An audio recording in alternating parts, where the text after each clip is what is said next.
Good morning, happy Father's Day.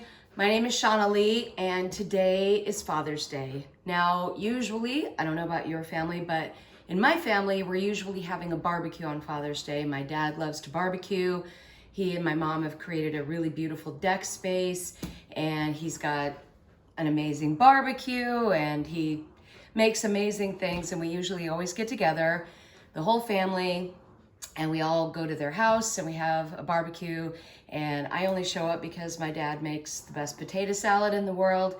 But this year, no barbecue. We are social distancing, and so we haven't had any family time on the back deck in quite a long time. And at this point in the pandemic, it's getting kind of old, but it's also necessary. So we're just gonna hold out and hopefully next year we'll have a wonderful barbecue. So I asked my dad what he wanted for Father's Day, and if he's anything like your dad out there, he doesn't need anything. My dad goes and buys whatever he wants whenever he wants it. Not to say like he's not a crazy spender, but you know, if he wants a fishing pole, he goes and buys a fishing pole, and he doesn't wait for Father's Day to go get the fishing pole, right? And you know, you can buy him plaid shirts, you can buy him socks, you can buy him a drone. I bought him a drone last year. I don't think he's ever used it, but he has one. So you buy him stuff, but you know, you kind of run out of things to buy him when he buys himself what he wants. But the one thing that my dad always loves is my chocolate chip cookies. Now, my chocolate chip cookies, I have kind of become known for my chocolate chip cookies. I made them a lot when I worked at the Lumberjack show. I made them for the boys all the time.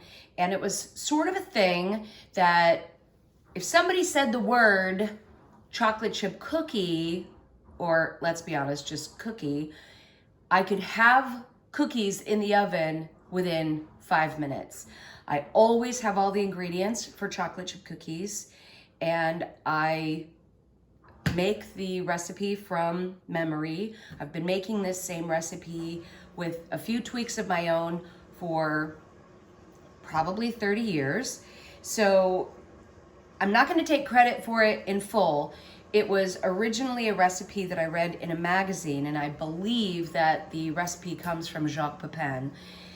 But I can't really remember. It's truly been so long. But I started making these cookies and everybody loved them, and I've made a few tweaks over the years. So I thought, since we can't be together on Father's Day, I would make my chocolate chip cookie recipe and then I will take them to my dad.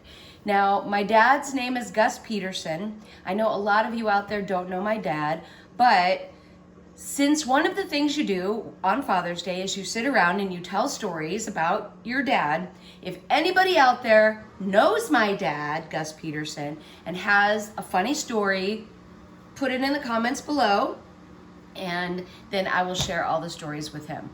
And happy Father's Day to all the guys out there who are watching, and give this recipe to your kids and tell them to start making them for you every Father's Day.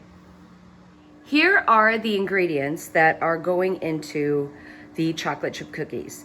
You probably have all of them in your home right now. It's brown sugar, white sugar, flour, eggs, baking powder, baking soda, chocolate chips or any kind of chocolate chunks, butter. Did I already say flour? Flour, and of course vanilla. I'll explain a little bit more about that in a minute. And of course salt. I don't have salt right here, but I will soon. I wanted to take a moment to talk about the chocolate. I usually always have a lot of semi-sweet chocolate chips in my house.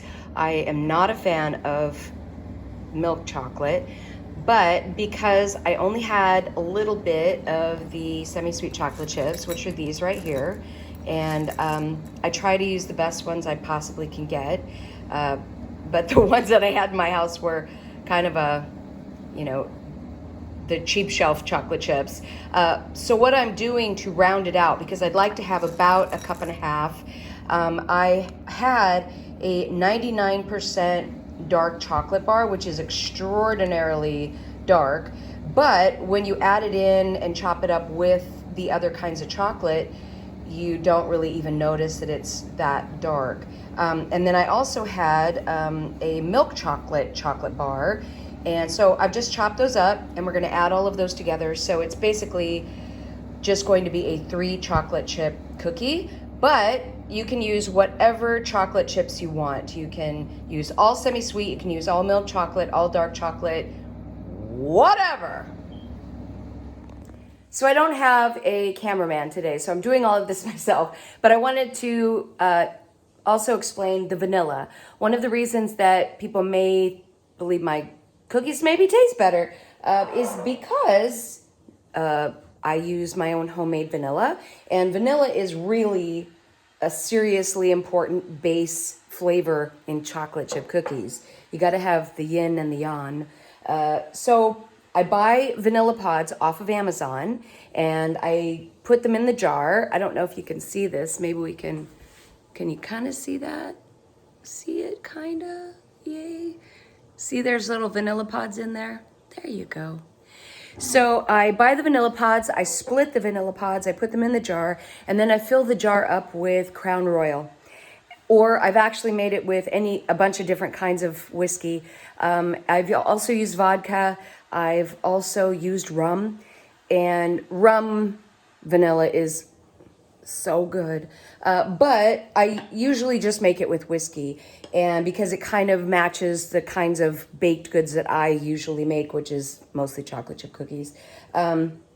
So you put this in and it's going to take a while. So it takes about 2 months for it to get to the point where you really want to use it. And then you just keep shaking it about once every week. You put it in a dark corner of the pantry, and then about once a week you go in and you shake it up, and that releases more of the vanilla little seeds, and that makes vanilla. That's all that vanilla is. The other thing I wanted to mention was butter. Let's see. Ooh, can you see that? See how it's done? Yep. So I melt my butter for my cookies. And you can see it's very melted. And it's warm, it's hot, and I'm not gonna put it in straight into the sugar. I've got 1 cup of brown sugar and half a cup of white sugar. And the reason that I use more brown sugar than white sugar is because I like more of a low tone sweetness. I prefer flavors that are more like molasses and maple syrup. And I don't have any other way to describe it other than it's a lower tone. Like if sweetness had a sound, it'd be, does that make sense?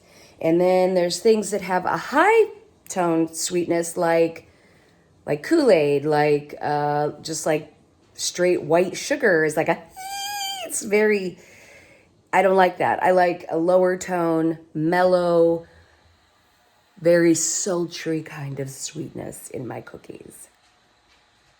I hope you can hear the washing machine. This is really high production value.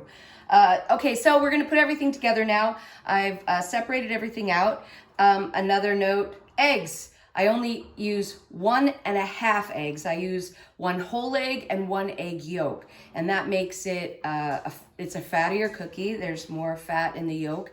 But it also, I think it contributes to it being a chewier cookie because the best cookie for me, and this is, everybody has their own preference, but the best cookie for me is one that is crispy on the outside and chewy in the middle, and extra egg yolk. It's gonna help you every time.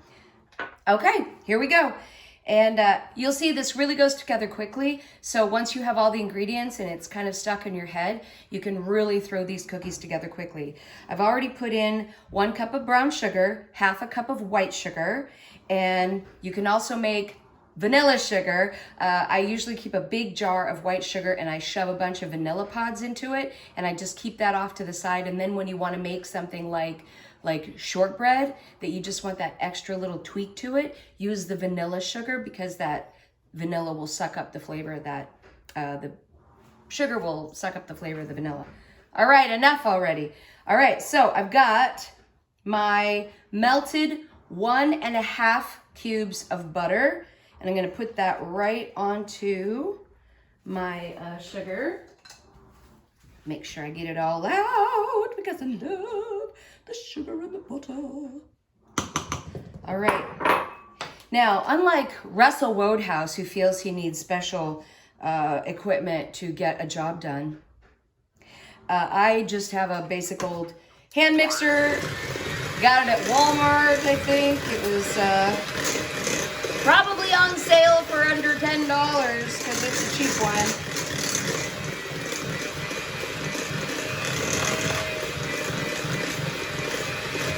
But what happens is, because we have used melted butter, it's really turning that brown sugar into this delicious, yummy, molasses-like slurry.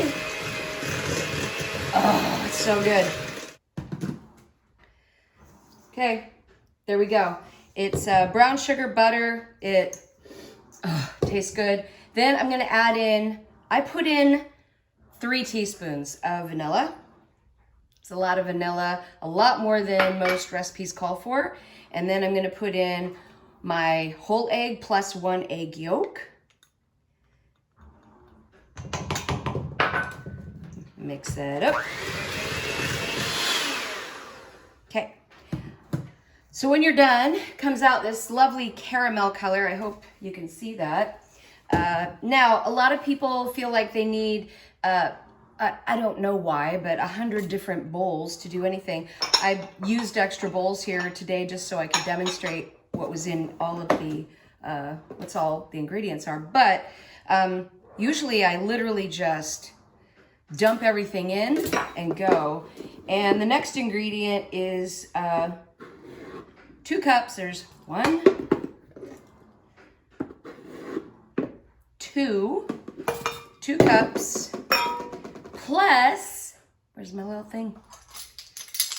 2 tablespoons of flour. I'm gonna, you know what? I kind of eyeball it, so I'm gonna see how dry it gets. Then the other thing, oh, there they are. The other thing I use is, I use a 1/2 teaspoon, it's like the biggest box of, it's literally the biggest box of baking soda you can purchase. 1/2 teaspoon of baking soda, and then 1/2 teaspoon of baking powder. A note about the butter, I use salted butter because that's usually what everybody has in their houses. It's, you know, I'm not gonna go buy unsalted butter unless I have a big baking project that requires it. So if I was using unsalted butter, I'd put in about 3/4 of a teaspoon of salt, but I'm using salted butter, so I just lessen the salt that goes in. Sometimes recipes are just complicated for no reason.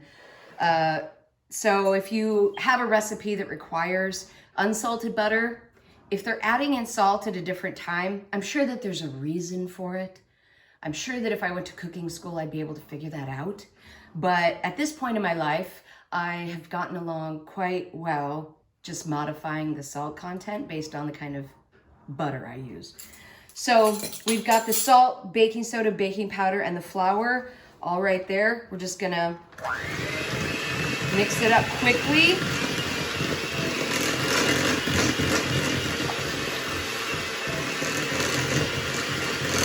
I used to make these in the KitchenAid, but I found having a KitchenAid in my kitchen made it easier to bake. So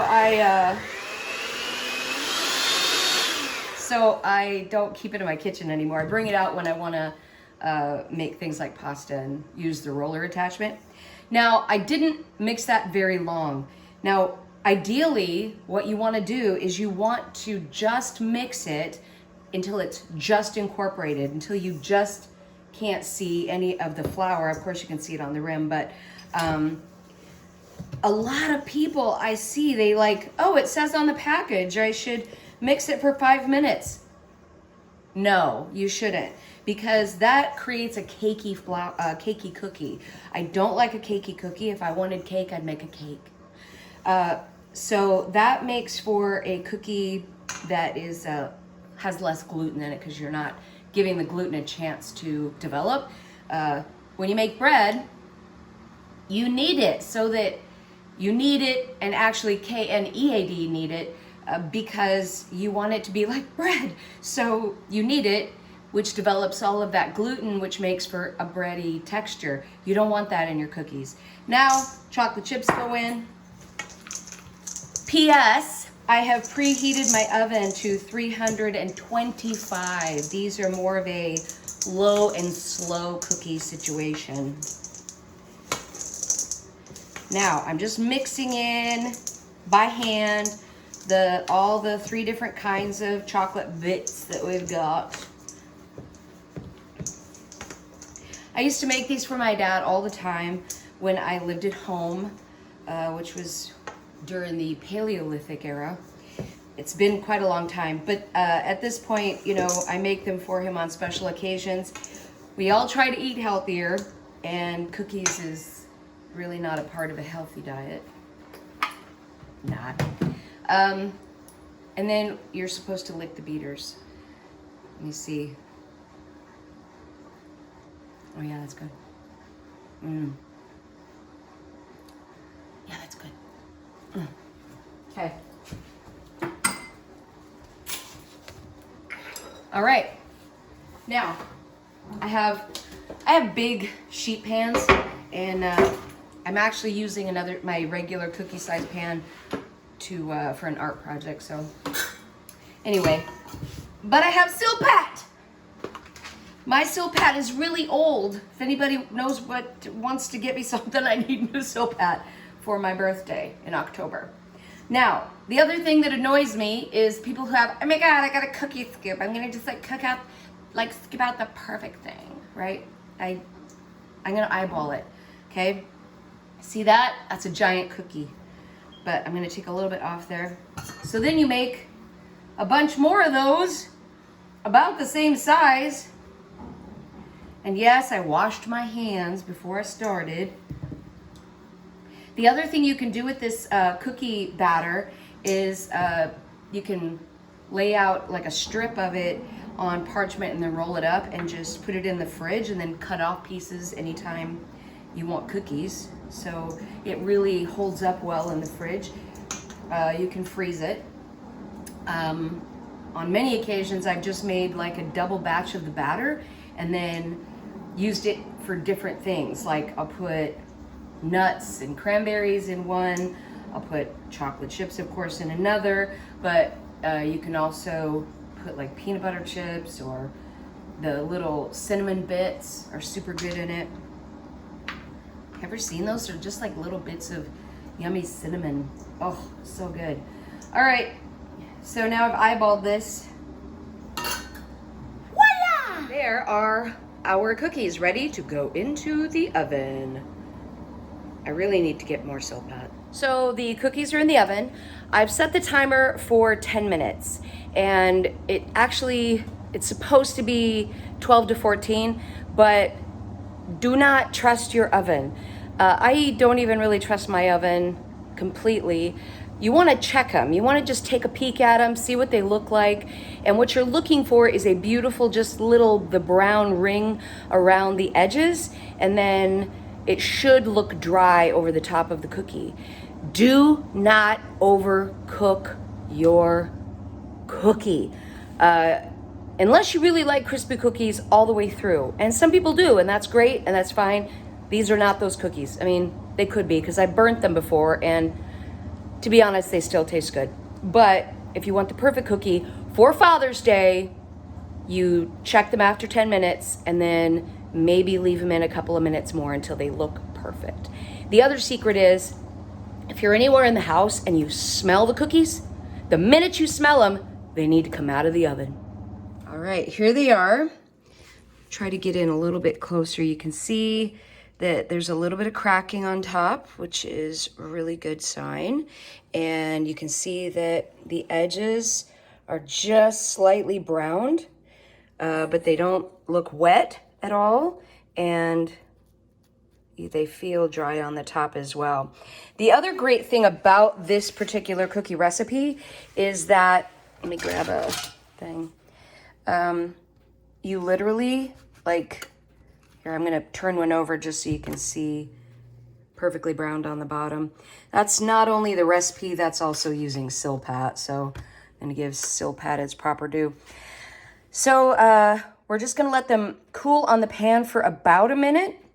But if you are trying to get cookies out of the oven like, whoo, really quickly, you can literally take these off right now and people can juggle them in their hand because they're so hot and they will be amazing. All right, so I've gotten my second batch is out of the oven.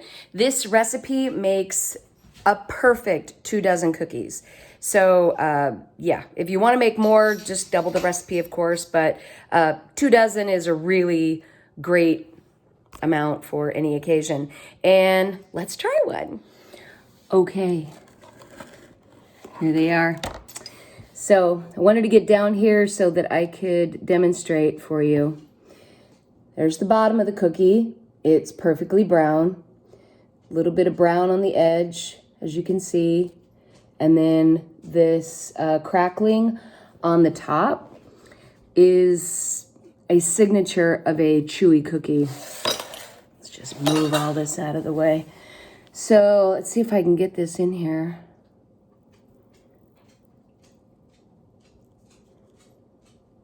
Can you see that? Hopefully you can see that. Now, here's the taste test.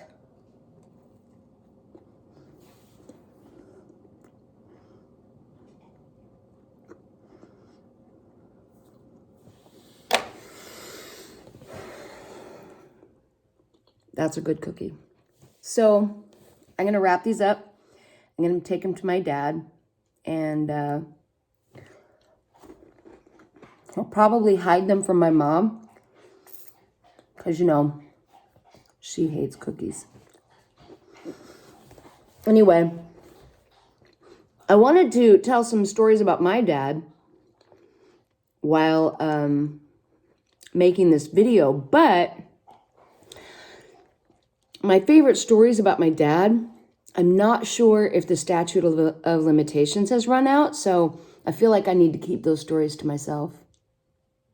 But to be honest, Gus Peterson has been my dad since, the 80s. My mom and he got married when I was 16. I didn't meet him till I was 13. My mom was a single mom before that. And he took on the responsibility of me, which is a task, let me tell you. I was not an easy kid. And the fact that he was willing to take on the responsibility of me, an extremely sarcastic, snarky, let's just emphasize the sarcasm, shall we? I was not easy to get along with at that time. So, but on occasion, maybe he thought I was okay because I made cookies. I don't know. Anyway, he's been amazing and very supportive of me throughout my entire life. And to be honest, there's probably not a better grandpa in the entire world. My daughters are extremely lucky to have him in their life. And if some cookies is going to make that man happy, cookies is what he's going to get. Thank you guys for hanging in there with me for this Father's Day chocolate chip cookie recipe. Please put a note in the comments below if you have a funny story about my dad, Gus Peterson. And in the meantime, happy Father's Day, everybody. I got chocolate in my teeth.